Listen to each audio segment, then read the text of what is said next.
This article is about a mythical city of gold. For other uses see El Dorado.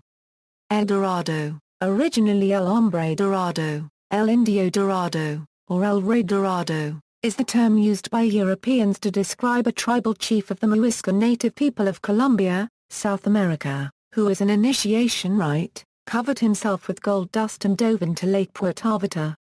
Imagined as a place, El Dorado went from a city to a kingdom and an empire of this legendary Golden King. In pursuit of the legend, Spanish conquistadors Francisco Orellana and Gonzalo Pizarro departed from Quito in 1541 in an expedition towards the Amazon basin, as a result of which Orellana became the first known person to navigate the entire length of the Amazon River.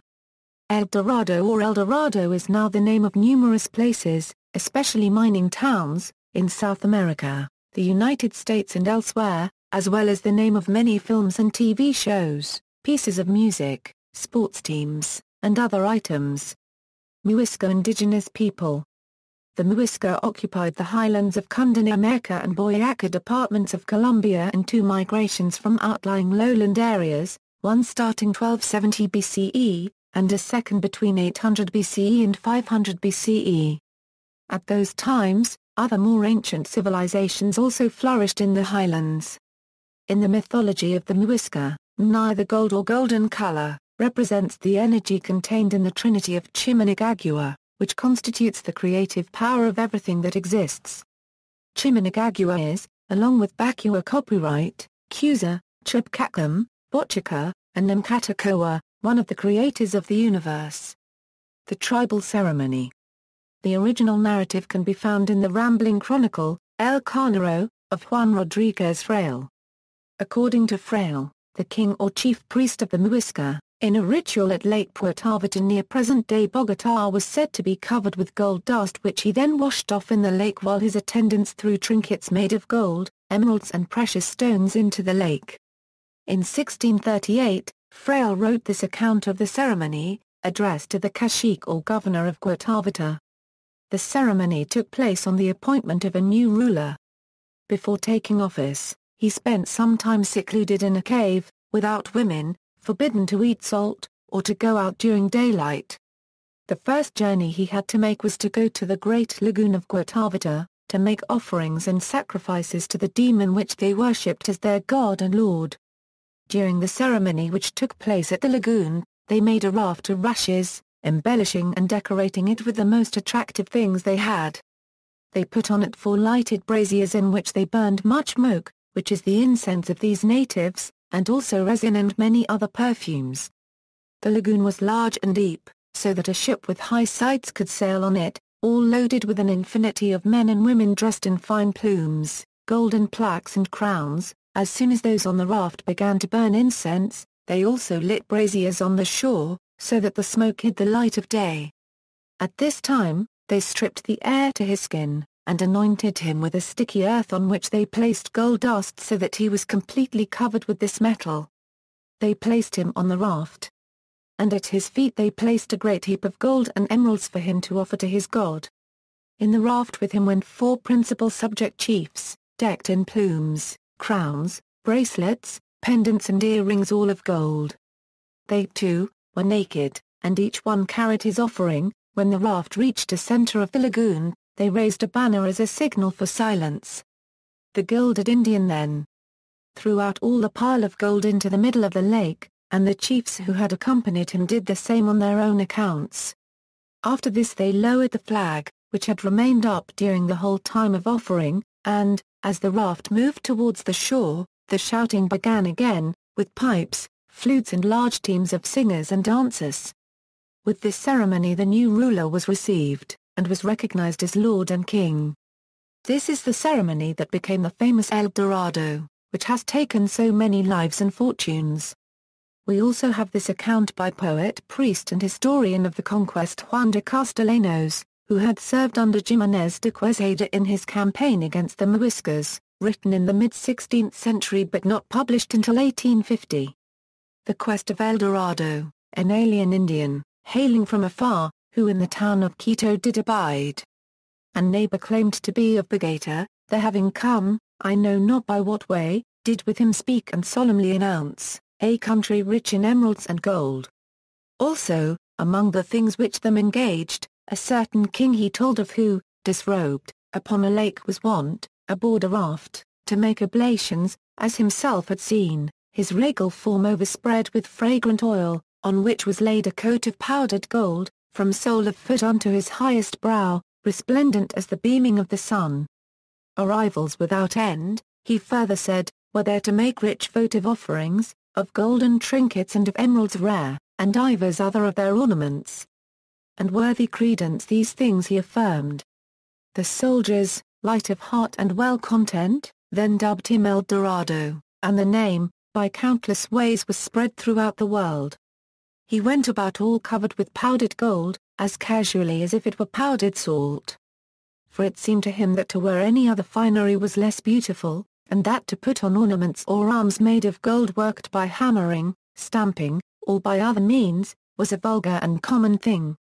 Gonzalo Fernández de Oviedo, Spanish historian, 1478–1557, From Ritual to Myth and Metaphor, El Dorado is applied to a legendary story in which precious stones were found in fabulous abundance along with gold coins.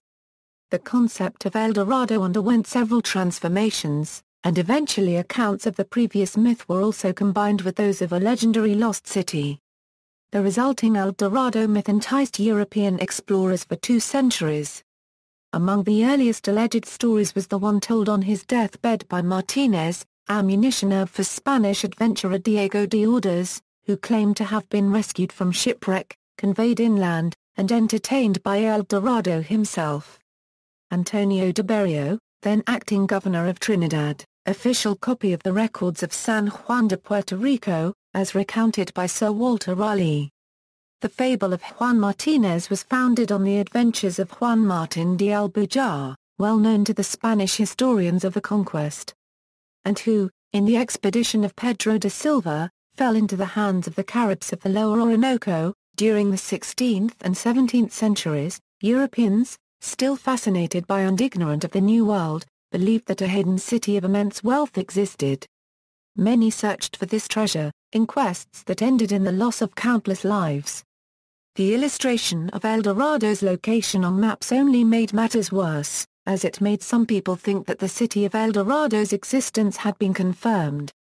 The mythical city of El Dorado on Lake Parime was marked on English and other maps until its existence was disproved by Alexander von Humboldt during his Latin America expedition. Meanwhile, the name of El Dorado came to be used metaphorically of any place where wealth could be rapidly acquired. It was given to El Dorado County, California, and to towns and cities in various states. It has also been anglicized to the single word El Dorado. El Dorado is also sometimes used as a metaphor to represent an ultimate prize or holy grail that one might spend one's life seeking. It could represent true love, heaven, happiness, or success. It is used sometimes as a figure of speech to represent something much sought after that may not even exist, or, at least, may not ever be found. Such use is evident in Poe's poem El Dorado. In this context, El Dorado bears similarity to other myths such as the Fountain of Youth and Shangri-La. The other side of the ideal quest metaphor may be represented by El Dorado, a satirical nickname given to Tombstone, Arizona in the 1880s by a disgruntled miner who complained that many of his profession had traveled far to find El Dorado, only to end up washing dishes in restaurants. Prelude, Gold and Greed. Spanish conquistadors had noticed the native people's fine artifacts of gold and silver long before any legend of golden men, or lost cities fired the imagination of kings and commoners alike. The prevalence of such valuable artifacts, and the natives' apparent ignorance of their value, inspired speculation as to a plentiful source for them. Prior to the time of Spanish conquest of the Muisca people and discovery of Lake Puerto Vallarta, a handful of expeditions had set out to explore the lowlands to the east of the mighty Andes in search of gold, cinnamon, precious stones, and anything else of value. During the Klein Venedig period in Venezuela, agents of the German Welser banking family, starting with German conquistador Ambrosius Inger's first expedition in July of 1529, launched repeated expeditions into the interior of the country in search of gold. German conquistador Nikolaus Federmann had spent years in the late 1530s unregistered trademark searching the Colombian plateaus, Orinoco Basin and Venezuelan lowlands, searching in vain for El Dorado. Then there was Philip von Hutten, who led an exploring party from Coro on the coast of Venezuela. Spanish explorer Diego de Ordaz, then governor of the eastern part of Venezuela known as Paria, was the first European to explore the Orinoco River in 1531-32 in search of gold. A veteran of Cortez's campaign in Mexico, Ordaz followed the Orinoco beyond the mouth of the Meta River but was blocked by the rapids at Atures. After his return he died, possibly poisoned, on a voyage back to Spain. The search for El Dorado. The earliest reference to the name El Dorado was in 1535 or 1536, before Spanish contact with the Muisca people. In 1535, Captains Anasco and Ampudia were dispatched by Spanish conquistador Sebastián de Belalcázar, one of Francisco Pizarro's chief lieutenants, to discover the Valley of Dorado in pursuit of the splendid riches of the Zarc, or chieftain of Cundinamarca, described by a wandering Indian of Tacunga.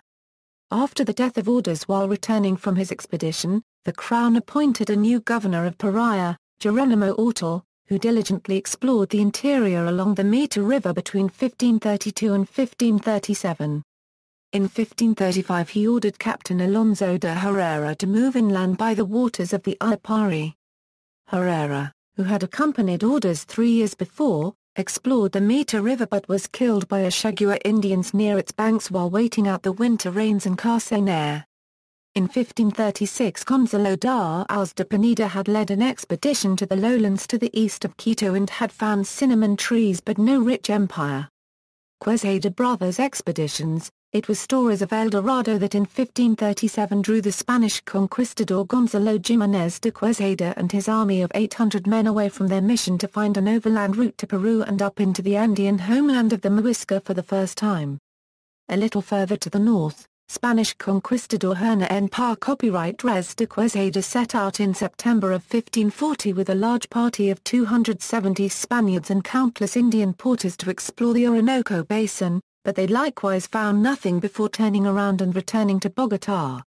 Gonzalo Jimá copyright Nes de Quesada also led another expedition starting from Bogotá in 1569 to conquer territory east of the Andes. The Muisca towns and their treasures quickly fell to the conquistadors.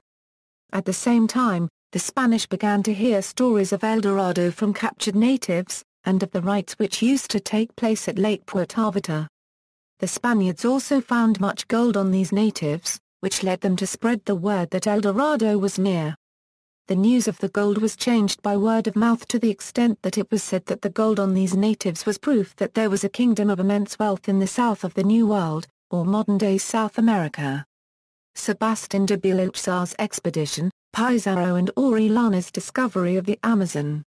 In 1540, Gonzalo Pizarro, the younger half-brother of Francisco Pizarro, the Spanish conquistador who toppled the Incan Empire in Peru, was made the governor of the province of Quito in northern Ecuador.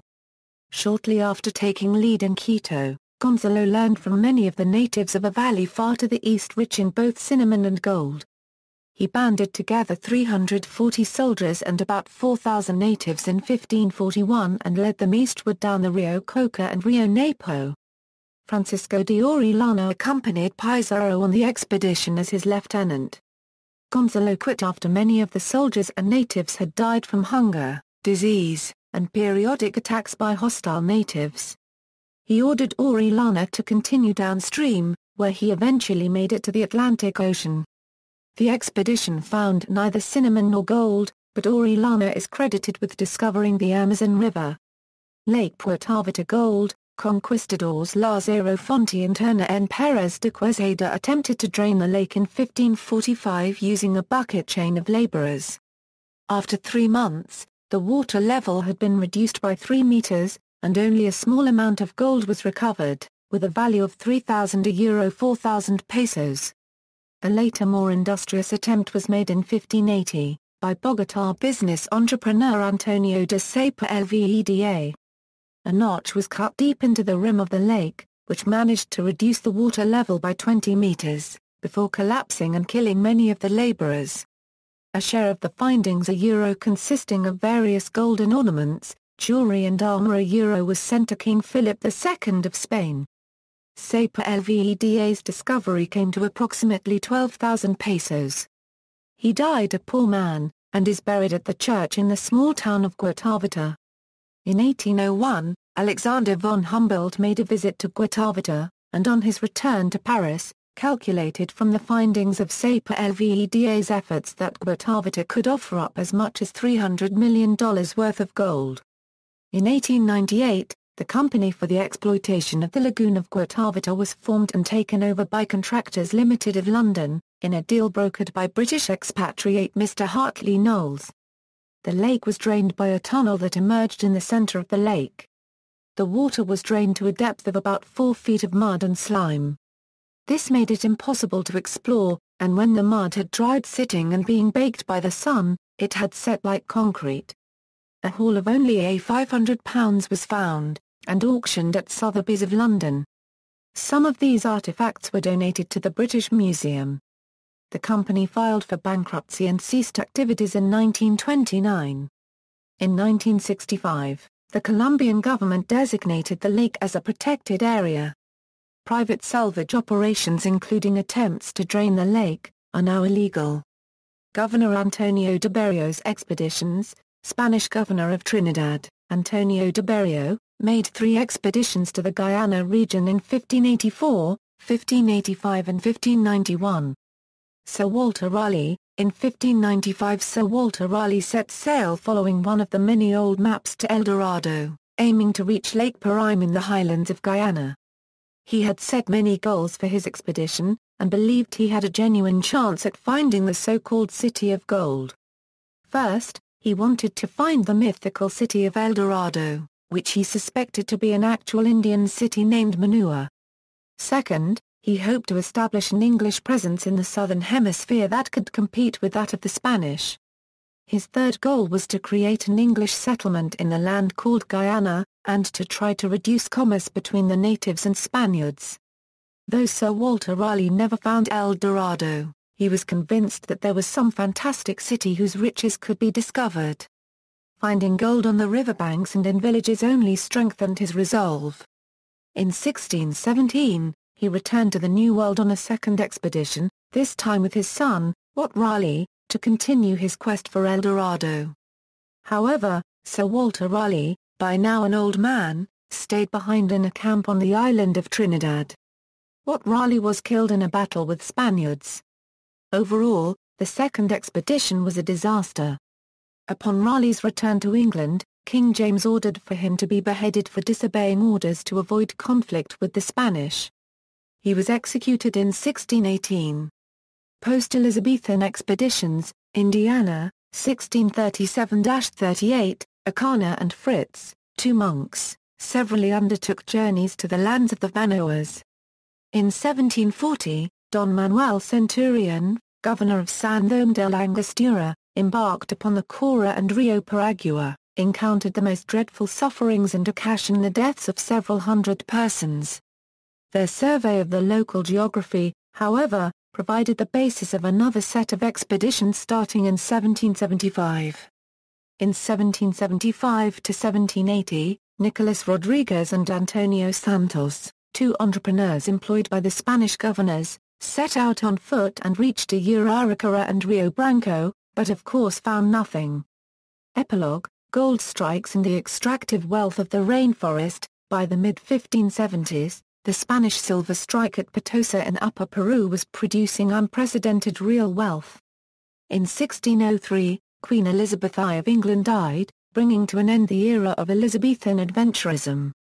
A bit later, in 1618, Sir Walter Raleigh, the great inspirer, was beheaded for what was ostensibly insubordination. In 1695, bandeirants in the south from São Paulo struck gold along a tributary of the São Francisco River in the highlands of state of Minas Gerais, Brazil. The prospect of real gold overshadowed the illusory promise of gold men, and lost cities in the vast interior of the north. Between 1799 and 1804, Alexander Humboldt conducted an extensive and scientific survey of the Guiana River basins and lakes, concluding that seasonally flooded confluence of rivers may be what inspired the notion of a mythical lake, and of the supposed golden city on the shore, nothing remained. It appears today that the Muisca obtained their gold in trade, and while possessed in passing of great quantities of it over time, no great store of the metal was ever accumulated. Popular culture, frequent allusions are made to the legend, in many forms of culture and media. Automobiles, for 5 decades, starting in 1953, the most expensive model of General Motors' prestige make was the Cadillac Eldorado. Film, in Howard Hawks' film El Dorado, starring John Wayne and Robert Mitchum, El Dorado is a town in Texas cattle country. The character Alan Budilli in Mississippi Traherne recites most of Poe's poem throughout the film, and film's title song by Nelson Riddle is derivative of Poe's poem. Werner Herzog's film, Aguirre, The Wrath of God, also explores the El Dorado metaphor. The main character, Lope de Aguirre, is historically based but is actually an amalgam of Aguirre and Francisco de Orellana, mentioned in the historical section, above. The Road to El Dorado is an American animated comedy film by DreamWorks Animation, which tells the story of 2 16th-century Spanish men who discover the mythical city and are declared gods by the inhabitants. The story is set in Central America, not in Colombia, and incorporates elements of Herna N. Corta copyright S's campaigns. Literature. Perhaps the best-known literary references are those in Milton's Paradise Lost and in Voltaire's Candide. A portion of Candide is set in El Dorado, city made of material finer than gold and diamonds, which are just considered mud and rocks in the road. El Dorado is both the title and subject of a satirical, 4-stanza poem by Edgar Allan Poe, about a night's search for the legendary city. El Dorado is also referenced in Joseph Conrad's novella Heart of Darkness, in which the El Dorado exploring expedition journeys into the jungles of Africa in search of conquest and treasure, only to meet an untimely demise. Music. Iron Maiden's album The Final Frontier includes a song called El Dorado, which compares the bankers who caused the Great Recession to the charlatans who sold the stories of El Dorado. Two Steps from Hell's album Sky World contains a track called El Dorado. Electric Light Orchestra's album El Dorado contains 3 tracks entitled El Dorado Overture, El Dorado, and El Dorado Finale. Television. The Mysterious Cities of Gold is an animated miniseries that follows the fictional story of several children and a group of Spanish explorers as they search for El Dorado in the Americas during the 16th century. In the story, El Dorado is but one of 7 cities of gold hidden around the world. Video games. In Zynga's game Indiana Jones Adventure World, El Dorado is the main objective for the player to complete. In Journeyman Project 3, the player finds himself in the legendary city. The first time the player arrives, the city is completely destroyed. On further visits, the player finds a thriving civilization on the brink of destruction by alien forces who seek a small item they believe to be their birthright. The main storyline of Kinshel's MMORPG game Pirate 101 is based on finding El Dorado. The players have to find the many pieces of the map made by Marco Polo, which provides the exact time and location in which to find the portal to El Dorado. The PlayStation 3 game Uncharted, Drake's Fortune is based on a search for El Dorado and on its connections to Francis Drake. Expecting to find a city of gold, the searchers find a huge gold statue, later discovered to be a golden coffin containing the victim and the remains of an ancient plague. One of the campaigns of Age of Empires 2, The Forgotten, is titled El Dorado, and focuses on Orellana and Pizarro's expedition. In Expeditions, Conquistador, El Dorado can be found in the Mexican jungle, as a city full of riches. Exploring it will trigger a fight with natives, and an encounter with the Aztec god Xiptotec. In The Secret World by Funsom, El Dorado is a battlefield where secret societies fight to get control of ancient relics that would provide them key informations on anima. See also, List of mythological places, Montezuma's Treasure, a somewhat similar Mexican Southwestern American legend, 7 Cities of Gold, Mythological locations in New Mexico, United States, the narrative of Robert Adams, which dispelled a then prevalent European misconception that Timbuktu was an African El Dorado, Timbuktu. Notes. References. Bandlia, AFA. The Gilded Man, El Dorado. Fernández de Oviedo, Gonzalo. Historia General y Natural de las Indias, Islas y Tierra Firme del Mar Oceano, Madrid, Real Academia de la Historia, 1851. Fraile, Juan Rodríguez. El Carnero, Conquista y Descubrimiento del Nuevo Reino de Granada. ISBN 84-660-0025-9, Hagen, Victor Wolfgang von. The Gold of El Dorado, The Quest for the Golden Man, Nepal, vs. The Loss of El Dorado. Andrew Copyright Deutsch, UK, 1969, Nickel, Charles. The Creature in the Map, A Journey to El Dorado. London, 1995, ISBN 0-09-952521-4, external links, Pre-Columbian Golden Boat famous golden figure based on El Dorado Rite, The Legend of El Dorado by Tyrona Heritage Trust.